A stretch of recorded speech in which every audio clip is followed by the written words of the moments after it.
From time to time I get asked about adapting the Qigong exercises for people in a sitting position. And there might be a number of different reasons why you would want to do that. Maybe if you have an injury, or someone who isn't able to use their legs for some other reason, or is unwell and unable to stand for significant periods of time. So there are certain Qigong practices that can be done sitting, whether you're fully able-bodied or not. And so those are the same, for anyone in that situation. So these videos aren't going to be so much about those practices, but more about how you can adapt some of the other moving types of Qigong to a sitting position. So the first thing we're going to look at is what to sit on. Different surfaces for sitting on will have different benefits and different advantages and disadvantages, and so we'll look at some of those.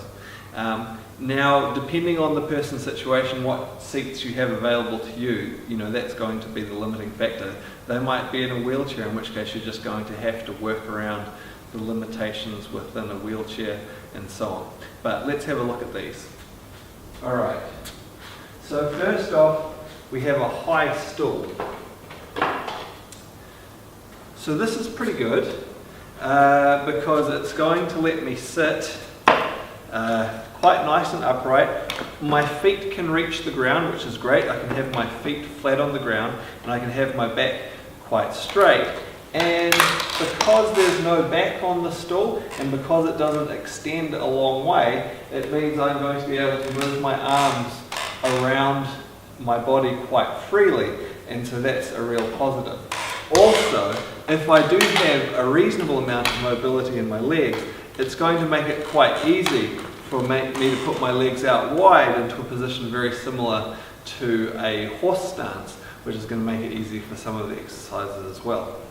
Downside of this stool, well, if you need something that you need to lean back in, obviously that's a problem, but for the sake of Qigong, this is really great not having a back on it. The other downside is the position it puts my legs in.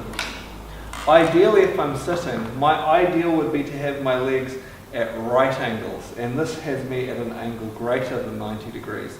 So that's not ideal, but as you'll see with some of the other seating positions, you're often not going to get something ideal. It's about working with what you've got and making the necessary adaptations. Okay, let's look at something else. Alright,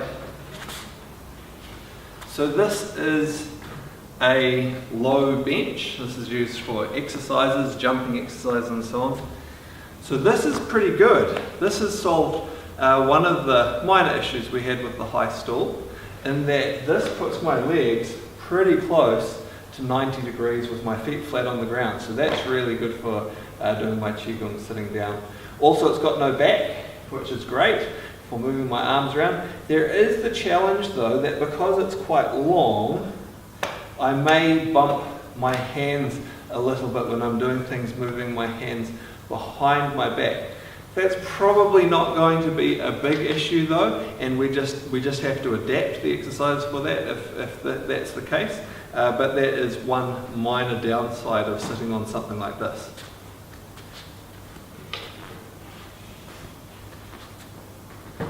Okay, next one. So this is a chair, a regular chair, and it has a back on it.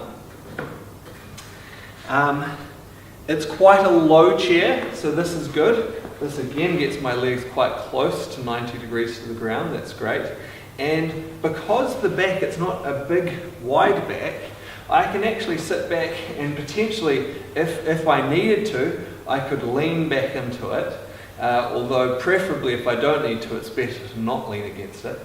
But because it doesn't take a lot of space, it doesn't spread out wide, it doesn't come up high, I can actually still move my arms past behind this back. It doesn't get in the way of my movement very much, and because it doesn't extend back further, my hand can move relatively freely. Also, because it's not tall, I can turn my shoulders. It's not getting behind me. If you had a tall back on a chair, it's going to be very difficult to do anything where there's twisting or moving your arm behind you. So this is a pretty good option as well.